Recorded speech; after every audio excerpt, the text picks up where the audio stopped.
He was kicked out of the hero party for being too ugly and weak, but in reality, he's the strongest in the world. Now, he lives peacefully in the countryside and ends up attracting a bunch of gorgeous women who all want to marry him and would do anything for him.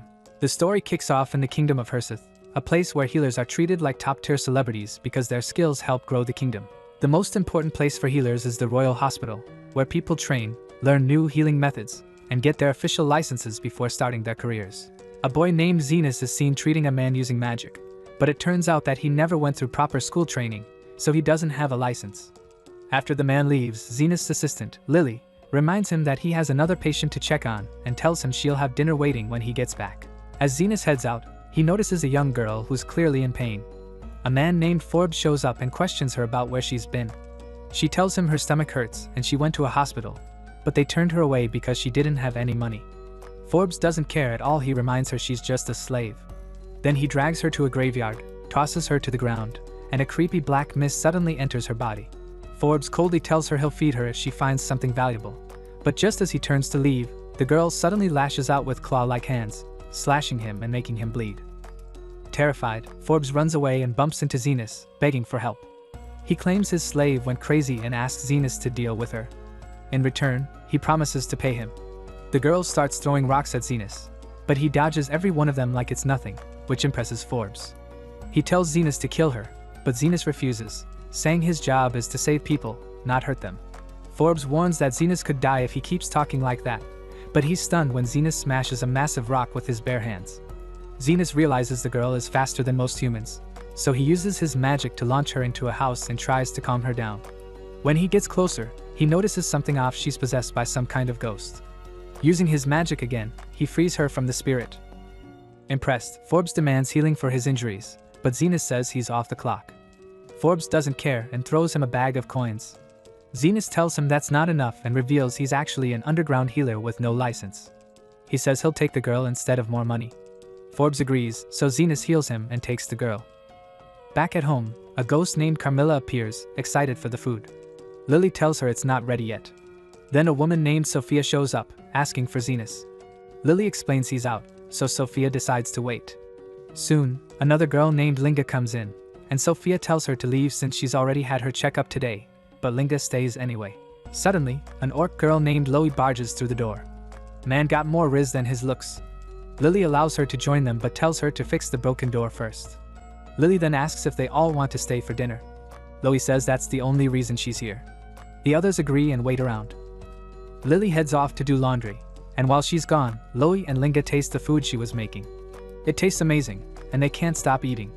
Sophia warns them to stop, but even she gives in once she smells it. They all end up eating everything.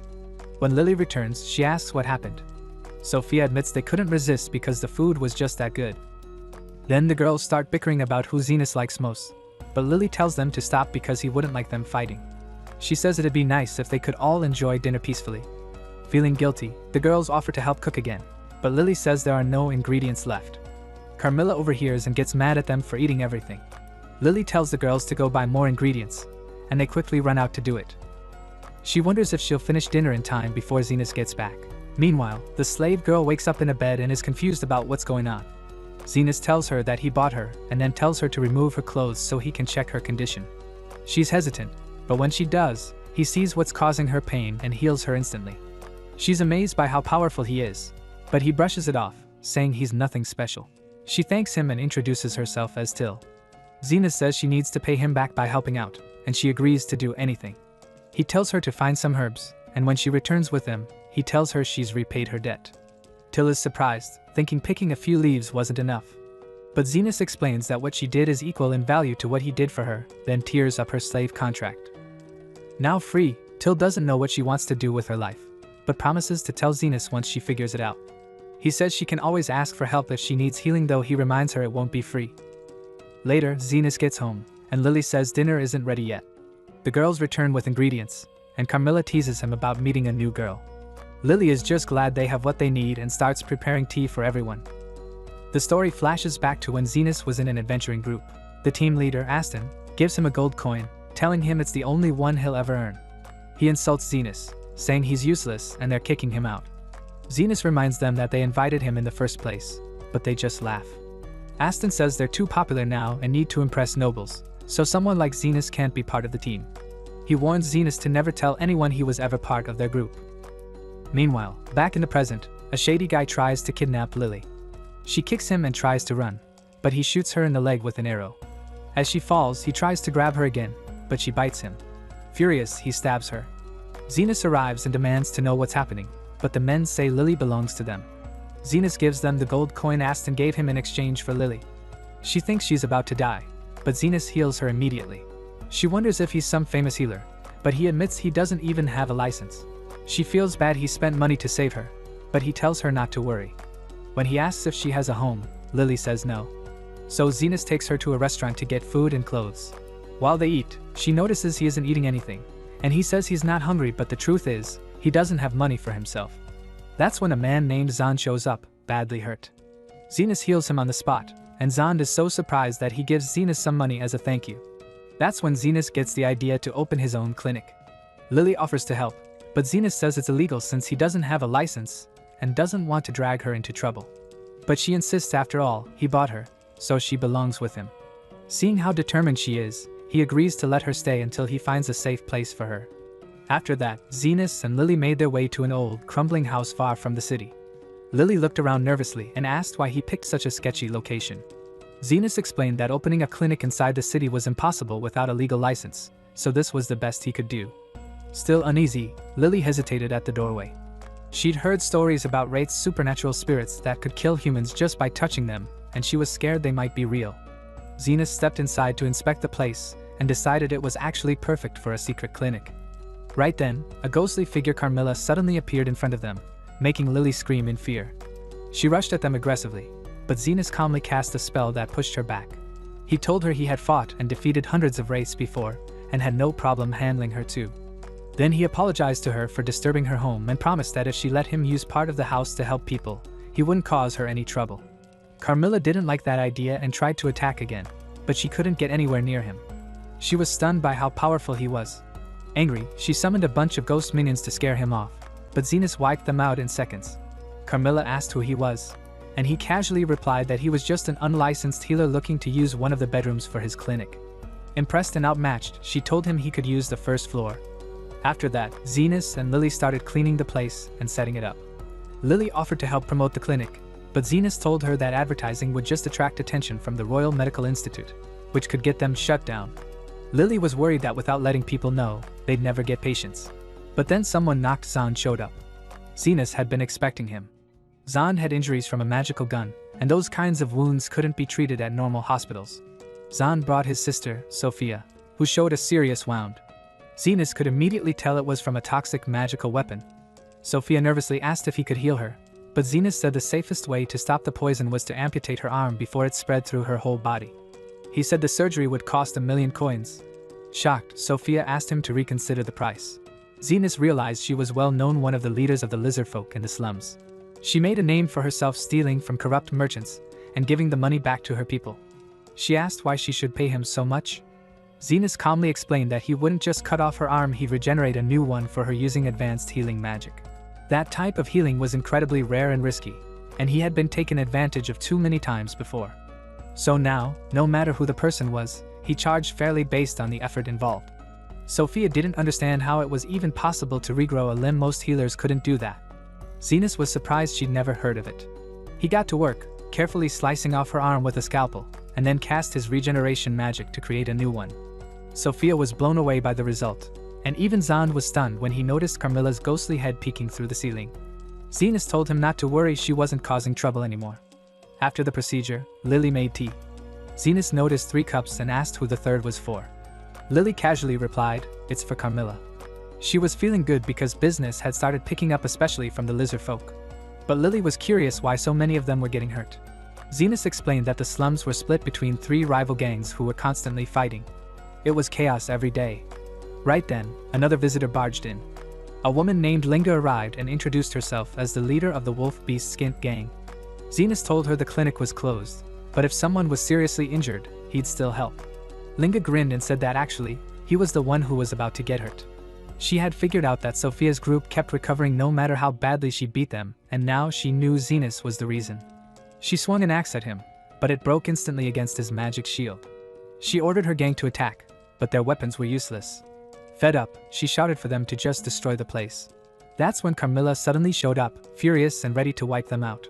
Zenas calmly stepped in, telling her not to hurt anyone because this place was for healing, not fighting. Linga was stunned that the ghost listened to him.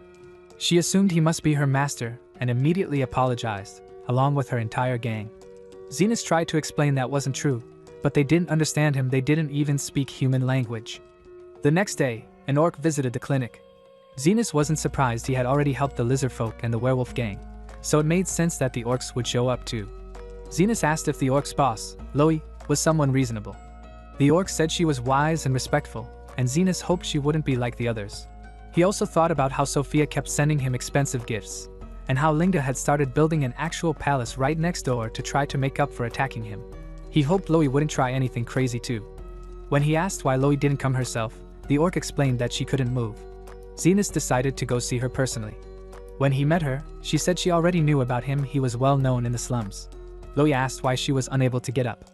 Zenas scanned her with magic and found the problem. A mana stone was lodged in her stomach. If she moved, it would explode. Zenas asked if someone had poisoned her, but she explained she accidentally ate it, thinking it was a rice ball.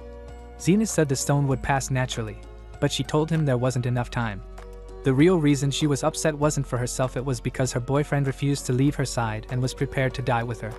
She handed Zenas the key to all their wealth, saying she heard he helped kids for free and believed he was a good man. Instead of taking her treasure, Zenas calmly opened her stomach with his scalpel and removed the stone. Loey warned that it was going to blow, but Zenas contained the blast in his hand. She was speechless. If he hadn't saved her, he could have taken all her riches, but he only wanted payment for the work he did. She told him she admired him and offered security for his clinic, but he politely declined, asking them to stay out of trouble. Later, Zenas noticed Lily looking sad. She admitted she was feeling left out because all the other girls kept showing up at the clinic even when they weren't hurt. Zenas didn't understand why and assumed they were just bored. But Carmilla gave it to him straight. They're totally into you, and they'd probably start a war over it. Lily felt insecure, thinking she wasn't as beautiful as the others. Carmilla told her that all girls in love shine in their own way. Zenas was convinced they wouldn't really fight until it happened. All three girls showed up and told him straight up they were going to war over who gets to be with him. Zenas and Lily arrived just as the battle was about to begin, and instead of stopping them, Zenas told them to fight as much as they wanted. The girls were thrilled to get his approval. Sophia said whoever won would claim him as the prize, and everyone agreed. The brawl started immediately. Sophia slashed at Linga, who dodged. Loey charged but missed and crashed into everyone else. The fight raged on all day, with all three gangs going at it. But no matter how much damage they took, no one stayed down. That's when Zenas admitted he'd been healing them the whole time. He said they could keep fighting, but he expected to be paid for his services. They finally realized the fight was pointless since no one could win, so they called off the war. Lily asked Zenas why he let them go that far. He repeated what his mentor once told him. A healer who just treats wounds is average. One who fully cures someone is better. But the best healers are the ones who make the world a better place. Zenas said he wanted to improve life in the slums. But Lily saw through him. She teased that if everyone started getting along, there'd be fewer people getting hurt and fewer patients for him to treat. Then she confessed her feelings for him. Zenas said he liked her too, but Lily knew he didn't really understand what she meant. She asked if he was really planning to charge the girls for all that healing. Zenas just smiled and said, yeah, it wasn't easy keeping them all alive. Meanwhile, in a different part of the kingdom, a serious-looking girl named Krishna meets with her division commander. He brings up a rumor that the three major demi-human gangs in the slums have stopped fighting. Krishna's skeptical those gangs have been at each other's throats for years, and she doubts anything could have changed that. But her commander thinks they can't brush it off. If it's true, it could be dangerous. He explains how the kingdom works. The rich take out their stress on the poor, and the poor vent their frustration by fighting among themselves. That chaotic balance keeps things in check. But if the poor band together and stop fighting, they could become a serious threat to the upper class. Krishna still doesn't buy it, but he adds that there's talk of someone in the slums who acted as a peacemaker, someone strong enough to bring all the leaders together. Krishna finds that even harder to believe. Getting one gang to cooperate is hard enough, let alone three. But the commander orders her to check it out and find whoever made this peace happen. Back at the hidden clinic, Zenas suddenly sneezes. Lo and Linga, who are nearby, instantly offer their bodies to warm him up. Lily, flustered by their boldness, runs off to make tea, clearly jealous. Zenas continues healing Sophia. who tells him she got injured while pulling off one of her usual jobs, stealing from powerful targets. But this time, she ended up clashing with the Royal Knights, who were watching her closely. Zenas wonders if Sophia and her brother Zan both got hurt in fights with the Knights. They explain that a woman named Krishna was the one who hit Zan with a magic-powered gun. Camilla, listening nearby, warns that things could get messy if someone like Krishna starts snooping around their clinic. Zenas thinks the Knights probably don't care about a small-time unlicensed healer like him. Lily asks Zenas what he wants for lunch, but before he can answer, the other girls jump in and list their requests, leaving him no chance to speak. While they eat, Camilla says she's going to take a nap, but before she goes, she reminds Zenas that he's the only one in the entire capital strong enough to keep the gang leaders under control. Meanwhile, Krishna finally arrives in the slums and is stunned by what she sees: different races, who were once enemies, now peacefully living side by side. She stops a lizard man and asks why they're not fighting, but he won't tell her anything. When he turns to walk away, Krishna suddenly pulls out her gun. That's when he sees Sophia passing by and shouts for help. As soon as Krishna spots Sophia, she retreats. But she's shocked to notice that Sophia's arm, which she personally damaged, looks perfectly fine. As she tries to get away, Krishna gets lost and accidentally ends up at Zenas' clinic. There, she asks for directions, but the moment she sees Lily, she suddenly pulls her gun and shoots Zenas with a smoke round. Krishna explains that while she's currently focused on a big case, she's also been looking into child kidnappings and she suspects Zenas is involved. Lily quickly jumps in, defending him and telling her that Zenas is the one who saved her life. Krishna realizes she might have made a mistake and apologizes. She assumes the effects of her smoke bullet will leave Zenas unconscious for a while, but to her shock, he gets up completely unharmed. He explains that he used defensive magic. Krishna doesn't buy it; her gun is too strong for a regular shield. She starts suspecting he might be some elite sorcerer who spent years perfecting barrier spells. Zenas says that's not the case, but she insists no one can fool the sharp eyes of the Royal Knights Vice Commander. That's when everyone finally realizes who she is. Zenas puts up a signal to prevent anyone else from entering the clinic. Krishna, without holding back, tells him she's on a mission to capture someone but wonders if she's saying too much. She says she needs his cooperation, so she has to be honest. Zenas reminds her that he never agreed to help, but Krishna argues that every citizen is legally obligated to assist the Knights. She reveals she's looking for the mysterious mediator who stopped the war between the gangs. Zenas is surprised. Krishna adds that no one in the slums would talk to her. She believes this mediator is some master manipulator, probably a dangerous criminal who controls others from the shadows. Zenas says maybe the person is just laying low. Krishna asks if he knows who it is. Zenas plays it off as a gut feeling. Krishna says the kingdom sees this mediator as a threat, but Lily says that person only wants to stop people from getting hurt. Krishna notices Lily's words and suspects she knows who the mediator really is. Zenas politely suggests she should continue her mission elsewhere, but Krishna sees the clinic has an extra bed and decides to crash there for the night. Lily brings her some tea, but Krishna burns her mouth on the first sip. To make her presence known, Lily sits in Zenas' lap and asks him to pat her head. Camilla, invisible as usual, whispers to Zenas that Lily is acting this way out of jealousy, trying to show Krishna how close she is to him. Lily keeps trying to make Krishna jealous, but Krishna doesn't seem to care at all. Frustrated, Lily pulls out her final trick, something Camilla taught her. She grabs Zenas' face and boldly says he's not allowed to sleep tonight.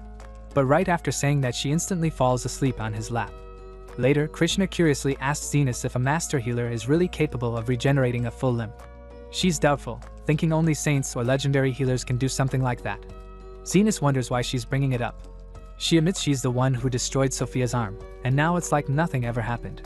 Zenas asks her why she's so against the people in the slums. Krishna opens up. Her mother used to come to the slums daily to give food to the needy. But one day, someone murdered her over a wedding ring and no one helped. That tragedy shaped Krishna's life. She joined the Royal Knights to deliver justice to criminals and protect others. She's the youngest vice commander in their history, known as the Iron Rose. Everyone says it's because of her strict, determined nature, but she thinks it's because she hasn't smiled once since her mom died. After she leaves the clinic, Camilla tells Zenas not to let Krishna's past get to him. She says her story isn't that rare; she's seen far worse in her 300 years. Zenas takes down the signal flag he had put up to keep people away. Soon after, Sophia shows up to get treated. But Krishna returns unexpectedly. The moment they see each other, they both draw their weapons. Lily explains that Sophia only came here by accident after getting lost. Krishna demands to know how her arm healed so perfectly. She starts to suspect that the mediator is the one responsible and accuses him of gathering criminals to threaten the city. Sophia speaks up and says evil people exist everywhere, even among nobles. She drops a bombshell. The real mastermind behind the human trafficking ring is a noble named Calendar. Krishna refuses to believe it. Calendar is known for helping orphan kids. Sophia says Krishna is too quick to judge based on surface appearances. The mediator, on the other hand, doesn't care what people look like. He helps everyone. In fact, she says he'd even heal Krishna if she needed it. Zenas then steps forward and reveals the truth. He's the mediator she's been looking for. Krishna doesn't believe him. She argues that Zenas is just a defense-type spell user and can't possibly be a top-tier healer. He tries to convince her he's telling the truth, but she refuses to accept it. In her eyes, he's already sided with the slum dwellers. Without another word, Krishna leaves the clinic to set up a new base and to keep searching for the person she still doesn't realize is standing right in front of her. After that, Krishna went to visit a noble named Calendar, claiming she needed to inspect his manor because of a thief group operating in the area. She said it was for his own safety. Calendar smiled and let her in, giving her a tour of the estate. As she walked through the place, Krishna started to feel like she was just wasting time. Nothing seemed suspicious. Eventually, she asked to use the bathroom, but instead of going straight there, she kept looking around. Something didn't feel right. There were way too many guards for someone of Calendar's rank. While exploring further, she noticed an old well outside. Curious, she went to check it out, and what she found horrified her. A group of children was trapped inside, held against their will. Krishna called out to them and promised to save them, introducing herself as a royal knight. But before she could do anything, Calendar shot her from behind. Wounded and in pain, Krishna realized too late that she had walked into a trap. Calendar walked up, aiming to finish her off. He told her she should have minded her own business. Just as he was about to shoot again, Zenas and Sophia suddenly showed up. Calendar recognized Sophia and figured that if he killed her, no one would care. But instead of aiming at her, he quickly shot Zenas. Dust and smoke filled the air as Calendar laughed, thinking Zenas was dead. But as the air cleared, he was stunned. Zenas was completely fine, protected by a magic shield. Calendar panicked and fired again and again, but nothing got through. Then, as he tried to pull out a second weapon, he dropped it and stumbled. Zenas calmly picked it up and pointed it at him. Begging for his life, Calendar tried to apologize to Krishna. But Zenas told him that if he really wanted to apologize, he should be saying sorry to the children he locked up. Then Zenas shot him. Krishna gasped, wondering if he was dead, but Zenas explained that the limiter on the gun was still active, so Calendar would live. Krishna, bleeding out, told Zenas it was too late for her. He needed to report everything to the royal knights. But instead of leaving her to die, Zenas healed her. Not only that, he regenerated her arm. Now truly convinced, Krishna realized that Zenas really was the mysterious mediator she had been hunting for. In her eyes, he seemed like the perfect hero. But Zenas just laughed it off, saying no one's perfect. He told her that, to the children she saved, she was still a hero. Those words hit her hard. Krishna thought back to her mother, who used to visit the slums to feed hungry kids. Her death had always made Krishna angry, but now she realized her mom had been truly happy helping people. Krishna broke down in tears, realizing that even though her mother wasn't flawless, she had still been a hero. Once the kids were safe, Zenas and Sophia decided to leave before the knights arrived. But Krishna stopped Zenas and asked him why he saved her. He smirked and said it was because she still hadn't paid for using his bed, and now that he healed her too, he was adding that to her bill. She couldn't help but laugh. We then flashed back to when Zenas first met Aston. He was just a street kid back then, and Aston had found him on the roadside. He invited Zenas to join his adventuring party. Zenas doubted himself. He thought someone from the slums could never become a real adventurer. But Aston didn't care about status. He asked Zenas if he had any skills. Zenas quietly said he knew healing magic. Aston didn't believe him, but he took him in anyway, not out of kindness, but because he wanted someone to use. Later, we saw Aston fight a giant wolf. Zenas secretly healed him during the battle, giving him enough strength to finish it off with his sword. But even then, Aston saw no value in Zenas and kicked him out. After firing him, Aston and the others went on a new job for a noble named Fennel. They planned to wrap it up quickly and return to drinking. During the mission, they ran into a group of magical beasts. Aston told one of the mages, Guile, to use defense magic while he charged in. But it didn't go well. One beast burned his arm, and another nearly ate one of their teammates. Aston called on Anders to use attack spells, but the guy froze in fear. Nothing was working. They had no choice but to retreat. Aston got mad at everyone for struggling against what he called rank B monsters. But Anders called him out. He hadn't done much either. Guile wondered if Zenas had actually been healing them all along. Aston denied it, but even he wasn't fully sure. With no choice, they hired a new healer, a girl named Human. She was confused why such a famous team needed her help. They explained things had gotten messy since Zenas left. She checked their injured teammate and said he'd survive but couldn't be an adventurer anymore. Aston didn't care. "If he's weak, we don't need him," he said coldly. Later, when they returned to the cave, fireballs flew at them the moment they stepped in. Anders got hit. Ian warned he could die without proper treatment. Guile defended himself, saying he had barriers up, but humans said it wasn't enough, he needed a hospital. Everyone started realizing that things had only gotten worse since Zenas left. Eventually, a messenger from Fennel delivered a letter to Aston, telling him not to show his face again. Because of Aston's failure, Fennel couldn't deliver the gift he promised his daughter. Aston tried to blame Zenas, but he had never officially registered Zenas as a party member. He begged for another chance and promised to bring in new members, even mentioning bringing Zenas back. Guile thought it was a terrible idea, but Aston had a plan. He would go to the 3 slum leaders and ask for help. He went to Sophia first, but she just laughed. "You kicked him out, and now you want him back?" She told him to leave. Zenas had better things to do. Aston, humiliated, moved on to Linga and Loey. They gave him the same response. Loey warned that if he bothered Zenas again, the orcs would come after him. Aston thought maybe they were talking about a different person, but then he saw Zenas walking with Lily. Shocked, he stopped them. Zenas was surprised to see him but said he was busy and tried to walk away. Aston quickly said he came to bring him back into the party. Zenas refused. He said if Aston needed help, he'd consider doing one quest, but he'd charge for it. Aston snapped. "Don't act so high and mighty. You're still just a slum rat." But to his shock, people from the street started approaching Zenas, thanking him, complimenting him, calling him their savior. Aston reminded Zenas how he took him in, gave him a chance. But Zenas didn't care anymore. He turned around and left. Outraged, Aston tried to attack him from behind, but before he could do anything, Krishna showed up and shot him in the leg. Zenas turned around, surprised. "Why are you here?" Krishna said she was trying to find him but got lost. She decided to arrest Aston, but he blamed Guile and ran off. Later at the clinic, Zenas met with the others. They told him about Aston's visit. They had even sent people to spy on him, but Aston disappeared. Lily guessed he might have gone home, but Sophia thought he probably went to the underground guild, where shady jobs are handed out for the right price. Carmilla pointed out that Aston was probably broke if he came crawling back to Zenas. But Sophia mentioned a mysterious figure called the Guide, someone who takes jobs under certain conditions, even without pay. That night, Lily saw Zenas still awake. She quietly made him tea and sat beside him, gently patting his head, thanking him for always looking out for her. After she fell asleep, Camilla asked Zenas if he was still thinking about Aston. She smiled and called him kind for caring.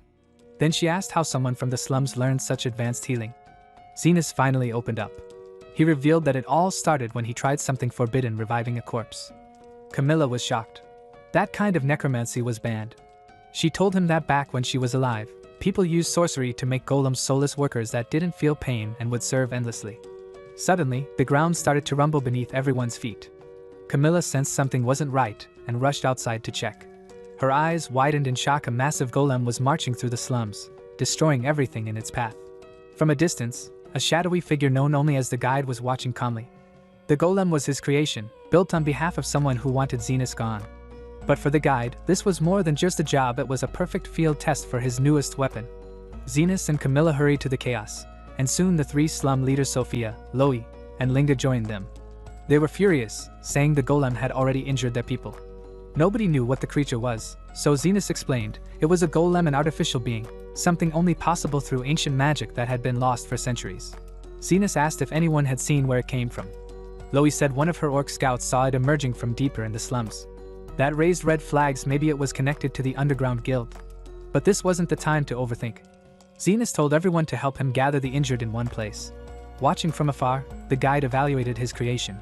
It wasn't perfect, but it was good enough to test Zenas. He was curious to see how the healer would react when the people closest to him were in danger. Zenas worked nonstop, healing everyone he could. But deep down, he was frustrated. He was doing all this for free, and he hadn't seen Lily since the attack began. The Guide watched, impressed by Zenas' healing talent, but he knew it wouldn't matter unless they could stop the golem. Once everyone was stabilized, Zenas hoped the golem might just leave. But Camilla told him it wouldn't stop. It was following an order, and until that order was complete, it would keep going. What really worried her was the golem's power source. Its core was made of an extremely rare, high-purity magic stone. That type of stone only existed in the southernmost continent where the Demon Lord's castle had once stood. Camilla said those stones were thought to be extinct after the last Great War. Plus, the black magic used to craft golems was supposedly lost. Zenas knew they didn't have time to figure out who was behind it. They had to stop it now. The leaders offered to fight alongside him, and Zenas asked Camilla how to kill it.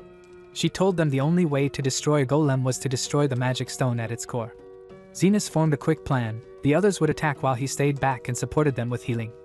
The group charged in. They hit the golem's legs hard, managing to knock it down, but the moment it hit the ground, it regenerated. The golem retaliated, sending Linga flying through a row of buildings. Thankfully, Zenas healed her mid-air, and she landed safely. Zenas reminded himself to stay close. His magic weakened with distance. He also remembered he couldn't cast multiple types of spells at once, so he had to carefully balance healing and support. As the fight dragged on, Zenas came up with a new strategy. He told everyone to go for the legs again. As they moved in, a child suddenly ran into the danger zone and the golem avoided crushing her. Camilla noticed this and froze. A golem wasn't supposed to have that kind of self-awareness. Zenas quickly scanned it and made a discovery. The magic stone was located in the left side of its chest. Even more shocking, Aston was inside it. Elsewhere, the guide smiled, revealing his twisted logic. He had used Aston as the core, combining a human body with a magic stone to bring the golem to life. Aston had been full of hatred and regret. He was the perfect host. The guide was eager to see how Zenas would handle it, knowing that the only way to stop the golem was to kill Aston. Zenas told the others to fall back, but they insisted on fighting. Still, Zenas knew this was something only he could handle. His teacher once told him healers didn't belong on the front lines, but this time, he had no choice. As the others retreated, Zenas thought it was strange that someone as selfish as Aston had just saved a kid. He remembered something Gao once said, that Aston became obsessed with power and wealth because his sister had died. He couldn't afford medicine back then, and he blamed himself. Maybe that's why he saw Zenas' pain and related to it. The golem charged, and Zenas summoned a massive scalpel. With one swift strike, he chopped off its arm and sliced open its chest, exposing Aston. Looking at him, Zenas said this would be their final meeting, then slashed. But instead of killing him, Zenas did something no one expected. He cut out the magic stone while healing Aston at the same time. The guide was stunned. After all the damage, after healing hundreds of people, after supporting his allies in battle, Zenas still had the strength to save Aston. Aston, now free and barely conscious, asked why Zenas would save him. Zenas explained that he needed answers, like who ordered the attack, and he planned to charge them for all the work he'd done. But more than anything, he was doing his job. He was a healer. Saving people was what he did. Zenas destroyed the magic stone. Aston, now powerless, sat in silence and admitted he felt sick because only now did he understand how incredible Zenas was. Their party had only succeeded because of Zenas. He asked if this was some twisted revenge, saving his life so he could suffer in regret. Zenas simply said, "You're not worth thinking that far ahead." Aston apologized for everything. Zenas helped him to his feet and said, "Good, now I can punch you properly." Then he launched a magic-powered punch that sent Aston flying. Later, Aston woke up in chains. Krishna had arrested him. She told him Zenas explained everything. Oh, and Zenas had taken his sword as payment for the damage caused. Aston realized he'd lost everything, but Krishna handed him a single gold coin. "Zenas left this for you," she said. "But he said he's not working with you again." The moment she walked away, Aston remembered the day he kicked Zenas out of the party. Now, full of regret, he finally understood what a mistake that had been. Meanwhile, Zenas returned to the clinic, completely exhausted. The others saw how drained he looked and offered to help him get home. Despite telling them to rest, they refused to leave his side. Back at the house, Camilla made a joke, saying she was disappointed Zenas didn't die. She was hoping to get the place to herself again. But Lily exposed her, saying Camilla had been floating nervously around the house the entire time. Camilla blushed and told her to stop talking. Lily admitted she'd been scared too, but she knew Zenas would come back. As he stepped inside, she smiled and said, "Welcome home."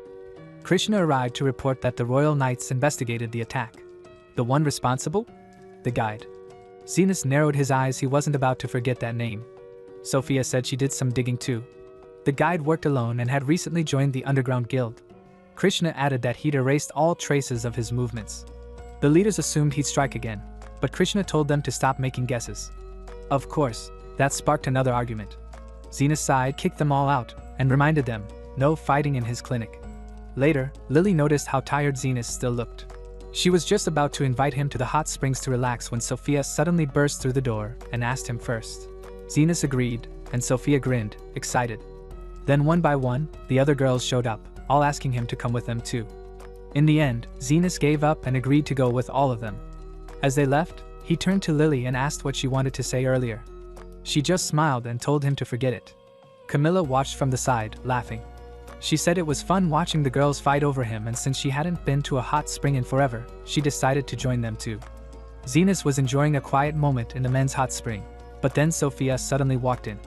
She told him not to worry. She put a sign outside saying the bath was being cleaned, so no one else would come in. She sat down next to him and said she was surprised how well everyone was getting along. She even told Zenas that maybe he could change the world one day. Zenas noticed she was moving closer and asked what she was doing.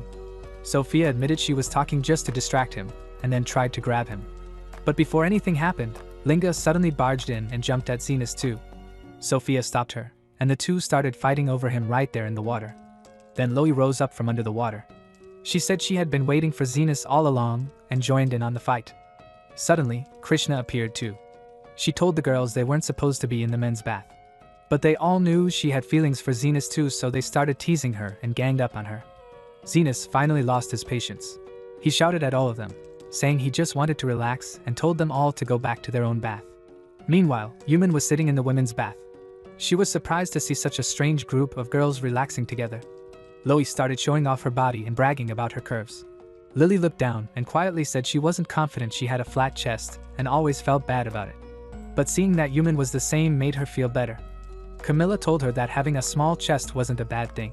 She even joked that Zenas might actually like smaller chests. Yuman then noticed Camilla looked see-through. She asked why. Camilla casually said, "Because I'm a ghost." Yuman freaked out. She tried to exorcise Camilla right away, but Camilla screamed and flew off to escape. Yuman looked around again. The other girls were just calmly soaking in the bath. She started wondering if she had imagined it. Later that evening, everyone had dinner together. But Zenas noticed Krishna wasn't sitting with the group. She told him she didn't want to be seen with demi-humans since she was a royal knight. After dinner, everyone went to bed, and Zenas sat down and talked with Camilla. He told her he didn't enjoy the food much because the girls got too drunk and wild. He then asked how she was able to be outside in the sunlight. Camilla explained that she had possessed Lily's staff. She said she could do that because she was connected to it. Zenas asked her if the staff belonged to her when she was alive, but Camilla said she didn't remember. That made Zenas realize she didn't like talking about her past. The next morning, there was a loud explosion in the building. Yuman ran to the kitchen and saw that the chef's arm had been badly burned. She used her healing magic to stop the bleeding but said that her magic could only do first aid. She thought his arm would never work again. Zenas then walked in and checked on the chef. Yuman said he should go to the royal hospital because they had advanced healing magic. But Zenas said it wasn't needed. Lily asked what happened, and Zenas said it was just a kitchen fire. Then Zenas said he really enjoyed the food from last night, so he'd heal the chef for free. He used his magic, and the chef's arm fully healed like it had never been hurt. Yuman was shocked. She couldn't believe he had that kind of power. Later, Yuman reported everything to her boss, a man named Becker. She told him exactly what Zenas looked like. After hearing it, Becker decided to find him. He figured Zenas must be from the slums since he didn't have any official healer registration. Becker showed up at Zenas' clinic pretending to be sick. A demi-human who was already there said Becker looked really bad. Zenas checked his chest and realized Becker had symptoms of red lung disease, a deadly illness from the past that had been wiped out long ago. Zenas told everyone to stay back because the disease was highly contagious. But he was confused. Red lung shouldn't even exist anymore, there was already a cure for it. Becker smiled and told Zenas the truth. He had taken a drug that gave him fake symptoms just so he could meet Zenas. Yuman confirmed it. She said Becker had invented cures for many diseases, including red lung. That's why he was given the special title of lead healer at the royal hospital. Becker looked at Zenas' coat and asked where he got it. Zenas said it belonged to his master, but he didn't know their name. Becker then invited Zenas to work at the royal hospital. He said they needed his help for a special case. But before Zenas could answer, the girls showed up. They had seen the red flag that Camilla put outside and thought something bad had happened. They told Becker to leave Zenas alone. Becker changed his approach. He said Zenas could treat it like a paid job. Zenas agreed to help. Sophia asked why he said yes. Zenas explained that the royal hospital once gave away the red lung cure for free in the slums. That saved a lot of people, so they couldn't be all bad. He also said he needed their support. Zenas then asked Becker if he knew anything about his master. Becker said he'd tell Zenas everything once he helped with the job. Then he welcomed him to the royal hospital. Zenas reached the hospital, and Becker took him to his office. He explained that people had been going missing, and they needed Zenas to help investigate. To protect him, Becker gave him a fake identity. Zenas would act like a healer returning from overseas. With Becker backing him, no one would ask questions. Later, Zenas went to his dorm room and was surprised to find Lily there. Yuman explained that Lily was registered as his family and allowed to stay. Lily said she was his wife, but Yuman corrected her she was listed as his sister in the papers. Zenas was just happy she didn't have to stay behind. After Yuman left, Lily tried to flirt. She asked Zenas if he wanted her, but he told her she was supposed to act like his sister. He asked who taught her to say things like that. Camilla proudly admitted it was her. Zenas warned Camilla that ghosts weren't allowed in the royal hospital. If the others found out, they could try to get rid of her. But Camilla wasn't afraid. She said none of the healers here were stronger than Zenas. Later, Zenas and Yuman sat down to eat. Zenas asked how students become licensed healers. Yuman explained that first they have to study for a few years. Then they take an exam. If they pass, they get their license. After that, they can work, and if they do well, they can take another test to increase their healer rank. Zenas asked her about the missing people. Yuman told him about a senior named Freed. He was the deputy head of the lab and helped Becker create the red lung cure. Zenas wanted to find him and asked if she had any clues. But just then, a man named Professor Goldran appeared. Yuman whispered that Goldran was a Class 7 healer, which was just one step below elite. He was also the vice director of the Royal Hospital. She explained that there are 7 classes for healers, and Goldran was at the top. Since the hospital's director was too old to work, Goldran had the most authority now. She also said Goldran didn't care about poor people. He told everyone to focus only on rich patients. She believed he was using the hospital to gain political power. She also told Zenas that many believed Goldran only got his rank because of support from nobles, not because of skill. Zenas said he wanted to stay away from him, but Yuman said he couldn't. She revealed that Freed had been sent to Goldran's lab for training. But after a month, Freed disappeared. Zenas asked how he could get close to Goldran. Yuman said the only way was to stand out in class. If he showed off his skills, Goldran would eventually contact him. But Zenas said he didn't think he was anything special. Yuman was surprised. She realized Zenas didn't understand how gifted he really was. Then, a boy named Cress walked in. He saw Zenas and said, "Don't embarrass your sponsors." Yuman said Cress was in her class and got arrogant after being picked by Goldran's group. Later that night, Zenas remembered his past. In a flashback, he tried to bring someone back from the dead, but his master stopped him. His master told him that healing magic should only be used on the living. Zenas trained with a girl named Veritra. Their master told them not to get cocky. Healing wounds just made you a third-rate healer. He said second-rate healers could fully restore someone, but the best ones, the first-rate healers, could make the world a better place. Back in the present, Zenas was sitting in class during a lecture about undead creatures. While the professor spoke, Zenas was already familiar with the topic. He had fought the undead back when he was an adventurer. The professor asked if anyone had questions. One student asked about wraiths. The professor explained that wraiths are the strongest type of undead, but most healers know very little about them. That's because they're extremely rare, and almost every group that faced one got wiped out. He warned the class that if they ever saw a wraith, they should run. He said the ones that can talk are especially dangerous.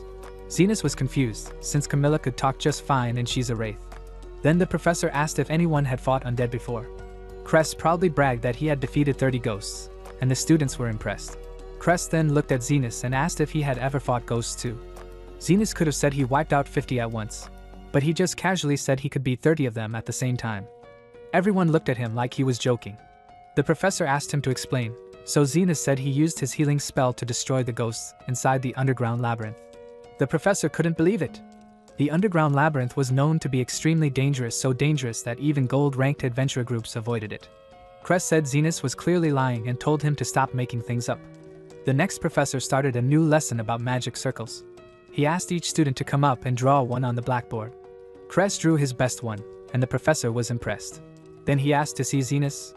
Zenas didn't know much about magic circles, but he remembered his master once showed him one. So he drew that on the board. Cress said he was just making it up, but the professor looked closely and realized it was actually a super advanced regeneration circle. Zenas explained that it could grow back lost limbs. The professor was shocked. He said a circle that strong would need a huge amount of magic power, and no normal healer could activate it. But right then, Zenas activated it on the spot. He said it wasn't that useful to him anyway, he didn't need it to regrow body parts. Somewhere else in the hospital, Goldran's assistant reported that Zenas had claimed he could defeat 30 ghosts at once. Another staff member came in with news that undead creatures were gathering at the graveyard.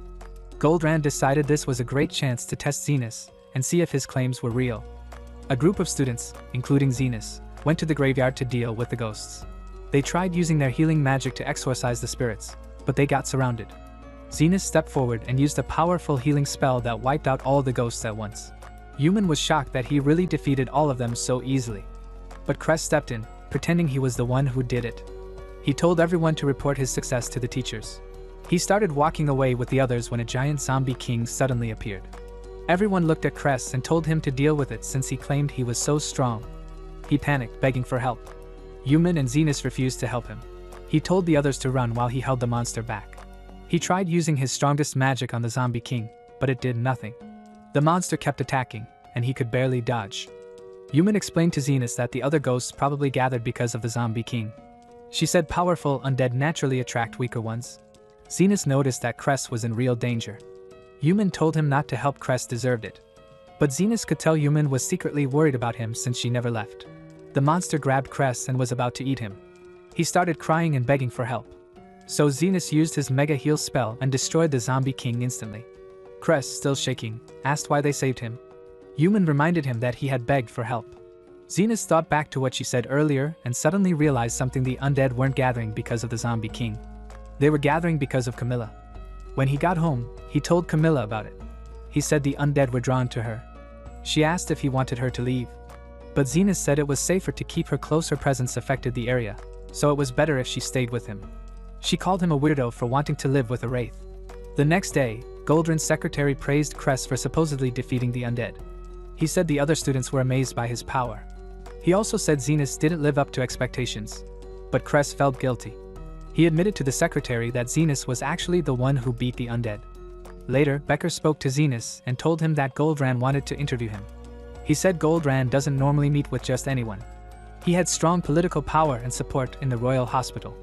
Zenas was confused. Becker was an elite healer, so why didn't he have the same authority? Becker explained that his title came from developing medicine, not from political connections. Zenas went to meet Goldran. Goldran said that healers have a lot of power. They shape the country's history, but it's the nobles who benefit the most. He said he wanted Zenas to join his side so they could grow stronger together. He explained that not all lives were equal and nobles deserved better treatment in hospitals. He asked Zenas to show him his magic circle. Zenas drew it on paper, and Goldran studied it. He was impressed. The design looked advanced, so he invited Zenas to join his research lab. The next day, Zenas joined Goldrin's escort team. They walked through the hospital together. Cress told Zenas that he was the one who recommended him for the lab. Zenas asked why. Cress said he wanted to use Zenas to climb higher. He explained that Goldran was visiting patients to look good in front of everyone. He wanted to impress nobles during the upcoming election for hospital director. The current director, Shelber, was getting ready to retire, and Goldran wanted to take his place. As they walked, Zenas ran ahead to see a patient with a twisted ankle. Goldran saw it was a sprain and used magic from 3 students at once to heal the man. Zenas went back to Cress and asked what spell they used. Cress said it was called Health Transfer Magic. It takes energy from people nearby and uses it to heal someone else. That's why Goldran always had a big group with him to share the magic cost. But he also said Goldran was doing it for the election, not just to help people. If he looked like a hero now, nobles would vote for him later. Zenas asked about Fried, the healer who went missing. Cress said Fried disappeared after Goldran invited him to dinner. He said Goldran only invited his favorite people to those dinners and they always got special treatment and big opportunities later. After that, Zenas went to see Becker. Becker said they needed more proof. He told Zenas to become one of Goldrin's favorites, so he could get invited to dinner and find out what really happened to Fried. Becker said he'd pay Zenas extra if he pulled it off. Zenas also asked if Becker could tell him more about his master. Becker said he would, but only after Zenas helped. Suddenly, some coins fell to the floor. Becker looked at Zenas and asked, "Which one would you pick up first?" He wanted to see if Zenas believed all lives were equal. Before Zenas could answer, Yuman walked in. Becker said he had a meeting and had to go, but reminded Zenas that he was counting on him.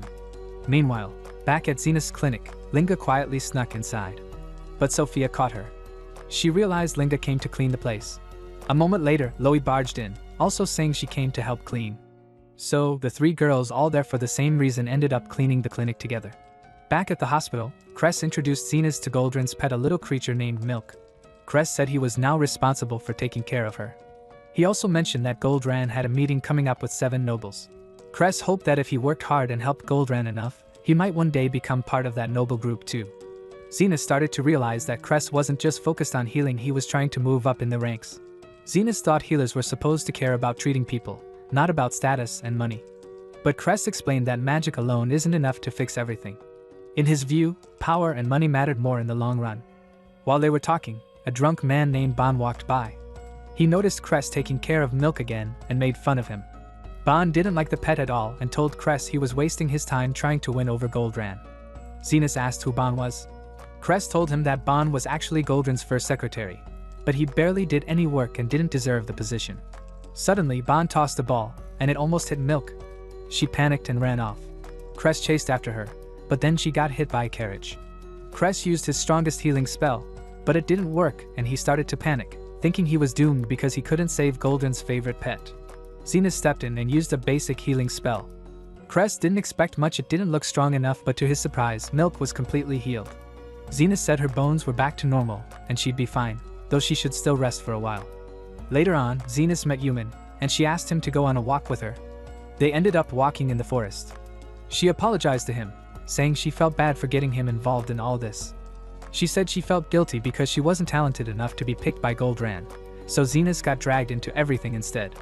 But Zenas told her it was okay. Becker was paying him for his help, and he was glad he got the chance to enter the hospital. He said he wanted to learn more about his master, the one who taught him everything, and he felt like he owed him. Yuman shared that she also owed Becker. He was her mentor, but he had gone through a lot. His girlfriend had left him because he was always too focused on research. Now Yuman was looking after him. Zenas asked what their relationship was, and she told him Becker was actually her uncle. She said she wasn't very talented like him and mainly researched how to store medicine. She thought her work was boring. Zenas agreed with her but added that sometimes the most boring things were actually the most important. Yuman smiled and said he was a pretty interesting person. Then Camilla's voice suddenly echoed from nowhere. She teased Zenas, saying he had found a new girlfriend. Yuman was confused, but Zenas told her to just ignore it. That night, as they were heading back to the hospital, Cress ran up to them in a panic. He begged them for help. Goldran had a meeting with Lord Fennel, who had asked him to treat his daughter. She had a strange rash on her face that had gotten worse over the past few days. Goldran told Fennel that it was a condition called odd-face disease. Fennel asked if Goldran could heal her. Goldran knew the disease wasn't deadly, but it would require surgery to fix, and that surgery might leave a scar. He thought if he could gather enough people to use health transfer magic, he could heal her without surgery.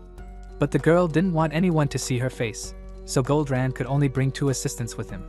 Trying to relax before the operation, Goldran went to spend time with Milk, but Bon told him she had been run over by a carriage.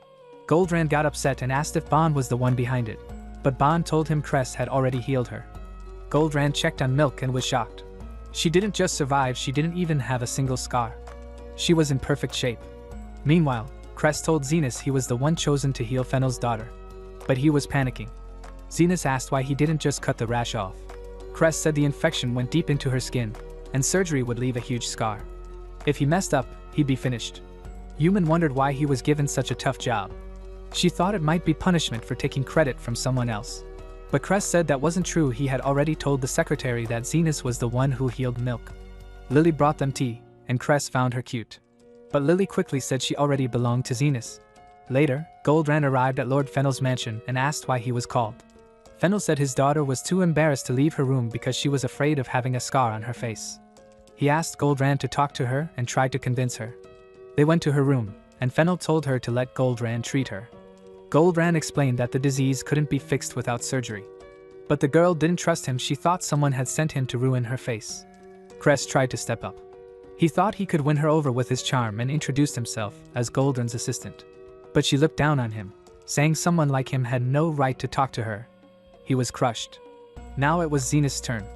But instead of begging her to accept treatment, he calmly said it was okay if she didn't want it. The disease wouldn't kill her.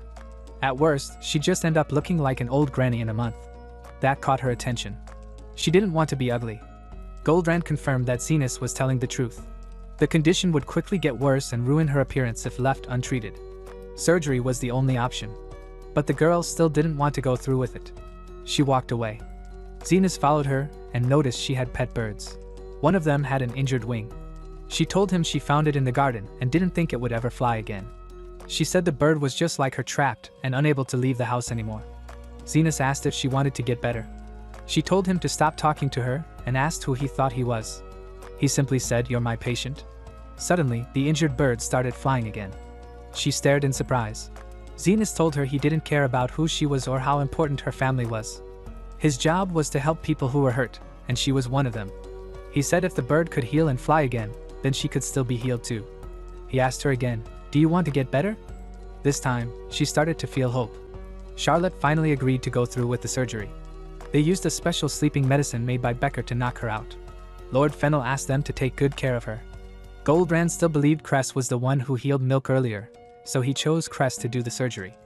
But Zenas noticed that Cress's hands were shaking. It was clear he was nervous. Zenas knew the operation would be hard. Goldrand told Cress to focus and wait until the roots of the odd-faced disease fully appeared. Zenas scanned Charlotte's body using his healing magic and showed Cress exactly where the roots were growing. He promised to help him through the whole thing. They started the operation. But once Cress began, he saw that the roots were tangled up with Charlotte's nerves. Goldrand warned him that if those nerves were cut, Charlotte's face would be ruined. Still, he said the roots had to be removed completely, or the disease wouldn't go away. Cress didn't know what to do. He was unsure if it was the right call. But Goldrand pushed him, saying if he didn't remove everything, it would be his fault. Then he blamed Cress in front of Fennel, pretending the mistake was all his. He said they had no choice but to take Charlotte to the Royal Hospital and use health transfer magic. But Zenas stepped in and said it wasn't necessary. He calmly told them he could just reconnect the damaged nerves, and he did it in an instant. The surgery was a total success. Later, Charlotte woke up and realized the growth was completely gone. Fennel smiled and praised Goldrand for doing a perfect job. He promised to support him in the upcoming director election. But Charlotte remembered hearing Zenas' voice during the surgery and asked her father who he was. Zenas returned to the hospital, where he helped Human carry Becker's medicines to the storage room. Becker thanked him and asked if the operation went well. Cress showed up and told Zenas that they were invited to Goldrand's special dinner party. Becker was shocked and impressed. This was the first time Goldrand had ever invited someone new to his lab to a party. He told Zenas his mission was almost complete. That evening, everyone gathered for the dinner. Goldrand announced that Director Shelber would be retiring next month, and the election to choose the new director was coming soon. He told his guests that their group was the biggest faction in the hospital, and now that Fennel was backing them, he was confident he'd win. Lily noticed Cress didn't bring a date, and wondered if it was because no girls liked him. She thought maybe he invited humans since he was always bothering her. But Cress said he didn't need anyone else as long as Zenas was there. Goldrand told everyone at the party to be proud because he personally picked them as part of his inner circle.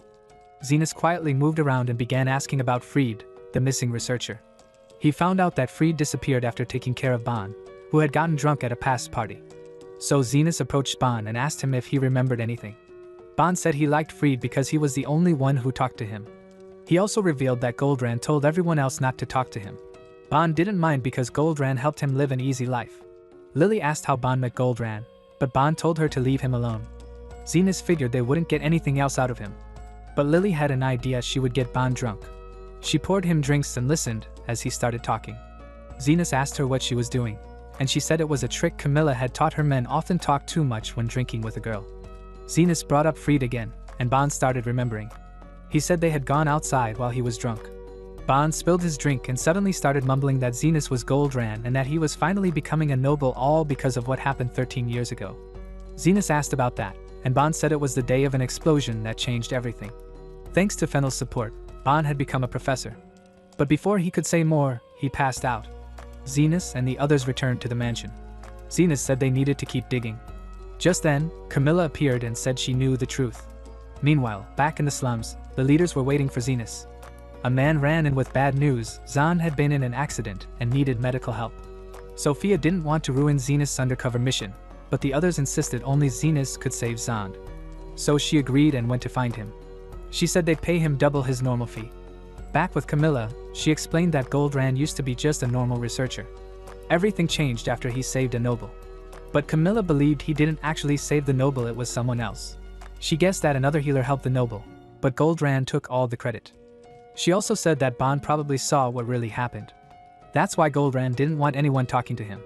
She believed Bon told Fried the truth, which might explain why Fried vanished. Maybe he was scared Bon would remember and talk. Cress walked in and said he wanted to introduce Camilla to some VIPs so she could have a better future. After she left, Zenas shared his own theory. Maybe Goldran used health transfer magic to sacrifice other patients in order to save the noble. Camilla asked if that was a crime. Zenas said no, it was called triage, and technically, it wasn't illegal. But if Fried survived and knew the truth, maybe he was planning revenge on Goldran. Camilla asked what Zenas planned to do. He said it wasn't his job to judge anyone, he just reported to Becker. Zenas went back to the party, but Yuman was standing outside. She told the guards she needed to speak to Zenas, but they refused to let her in without an invitation. Just then, the slum leaders arrived. Goldran saw them and ordered his guards to remove them. He said demi-humans weren't allowed at his mansion. But Linga knocked the guards out. Loie rushed over and told Zenas that Zahn needed his help. Sophia apologized for showing up like this but said she truly believed Zenas was the only one who could save him. She begged him to help. Goldran was furious. He said Zenas was throwing away his future just to help poor, dirty demi-humans. But Zenas calmly replied that he was a healer, and helping people was his job. He left the party with Lily by his side. Cress couldn't believe what he just saw. He remembered how Zenas had saved people in the past, and he realized that he didn't want to follow Goldran anymore, he wanted to be a real healer. So, Cress announced that he was leaving Goldran's faction. He told Zenas to wait for him, he wanted to help too. Zenas healed Zahn quickly, and Cress was shocked it was already done. He thought Zenas was crazy for giving up everything. Yuman said he was right but admitted she overheard everything. She was actually impressed and said he had a good heart. The next day, Zenas met Becker and shared everything they had learned. Becker believed Fried was involved in the explosion 13 years ago. Zenas said the party to celebrate Goldran's election was happening tomorrow. Becker said he would go himself, he believed Fried might show up for revenge. He also told Zenas his mission was now finished and promised to finally tell him about his master after the event. Yuman said they'd throw a farewell party for him too. That night, Cress was drinking alone in his room. He already knew about Zenas' past but didn't want to see him leave. Meanwhile, Zenas revealed that Lily wasn't really his sister. She said she was actually his wife, but Zenas told her that wasn't true. Cress looked up and saw a ghost behind them. He realized it was Camilla and freaked out. Zenas asked why Camilla revealed herself, and she said it was because Cress drank her wine. Yuman asked about Camilla, and Zenas told her she was harmless. Camilla jokingly said she'd curse Yuman if she didn't return her wine. After that, Zenas quietly told Camilla he didn't want to leave Yuman and Cress. He said they weren't like his old party members who treated him badly. But he admitted that he was used to saying goodbye. Camilla told him not to worry, he would meet people like them again in the future. The next morning, Zenas was getting ready to leave when Yuman told him that Becker left a letter for him. She said it had something important information about Zenas' master. As she looked through Becker's desk, she opened a cabinet and found an old photo. Zenas saw it and looked confused. At the same time, Goldran was throwing a big party with his supporters. He proudly told them he was guaranteed to become the next director. Lord Fennel agreed, saying Goldran deserved it after all, he saved his life 13 years ago. In a flashback, we see that Goldran was once a nobody, just a struggling researcher about to give up and go home. But then he saw a magic factory explode. He found Fennel lying injured. Realizing that Fennel was one of the 7 great nobles, Goldran thought he could change his life if he saved him. So Goldran used his health transfer magic to heal Fennel, but instead of using his own life force, he took it from the other victims. Bond witnessed this and snapped a photo of it. To keep Bond quiet, Goldran made him his personal secretary and let him live an easy life with no responsibilities. Back in the present, Becker handed Goldran a glass of wine to celebrate. He told him that Zenas had great talent, but he'd never become successful because he threw away his future just to heal poor people. Becker reminded him that not all lives are treated equally. Meanwhile, Zenas and Yuman were still looking at the old photo. They noticed something shocking: Fried was in the picture. That meant he survived the explosion from 13 years ago. But Yuman was even more surprised to see a woman in the photo. She recognized her. It was Becker's fiancée. Back at the party, Goldran got ready to give a speech. He asked everyone to raise their glasses and drink with him. But right after the toast, he suddenly collapsed. When he woke up, he found himself lying down, with Becker standing over him. Becker told him that he had poisoned everyone at the party. If they didn't get treatment within an hour, they would all die. Goldran's wine had a weaker dose, so he had 2 hours to live. Goldran asked why Becker was doing this. Becker said he was just recreating the events of 13 years ago. Zenas had been investigating the truth and gave him a lead. After Bond drank one of Becker's truth drugs, he finally talked, and that's how Becker found the photos from the explosion. Becker revealed that Goldran had sacrificed others to save Fennel. He also said that Fried and his fiancée were among the victims. Now, Goldran had to decide who to save at the party. Goldran asked if Becker had the antidote, but Becker drank his own wine and said he had poisoned himself too. If Goldran wanted the cure, he'd have to heal Becker first. Goldran hesitated. He didn't know if Becker was bluffing about having the antidote.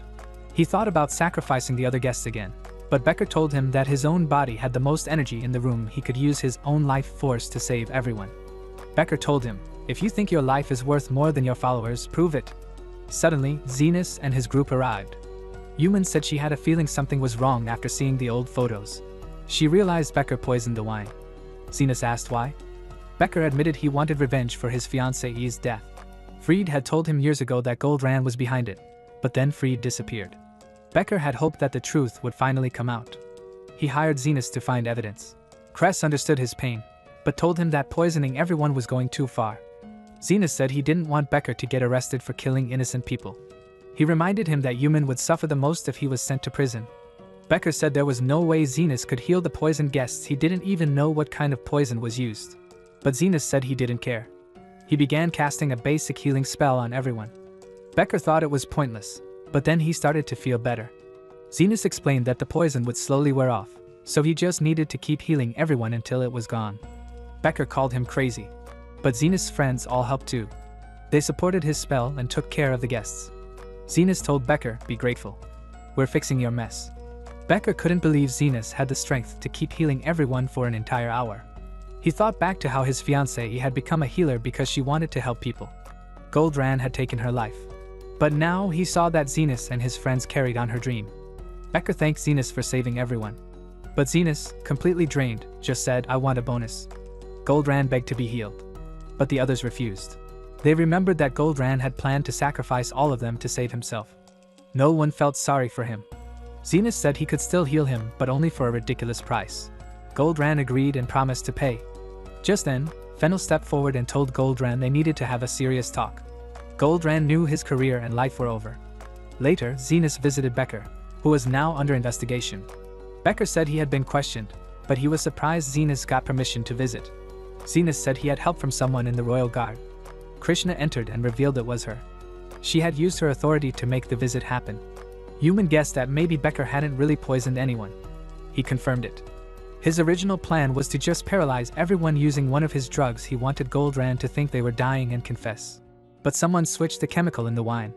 Zenas guessed it was Fried. Becker agreed. He thought Fried came to the party to watch how things unfolded. But he still blamed himself. He knew the wine was poisoned and didn't stop the plan. Krishna told Yuman not to worry. As vice captain of the Knights, she could get Becker released. Yuman begged her to do it. As Zenas got ready to leave, Becker asked him again if he thought Fried had survived the incident 13 years ago. Zenas didn't believe it was possible. But Becker disagreed. He thought Fried was still out there and might be planning something. After Zenas left, Becker looked at the door and smiled. He knew that Zenas had only gotten involved because he wanted to protect Yuman. He could tell that Zenas was someone who wanted to save everyone even when it hurt. Meanwhile, the truth was revealed. It was actually the mysterious guide who poisoned the wine. He admitted that he only did it to see how Goldran would react. But once again, Zenas ruined his plan. We learned something more. Someone else is controlling the guide's body. That person is planning the next step. As Zenas packed up to leave, his friends were upset. No one at the party remembered him saving them because they were unconscious. He didn't get any credit. But Zenas just smiled. He said he got what he wanted. He left with Lily and returned to his clinic. There, he was reunited with the girls who were waiting for him. They were happy to see him again. Zenas got ready for his next patient, back to doing what he loved most, healing people. And that's where this video ends. Watch this following video and I'll see you in the next one.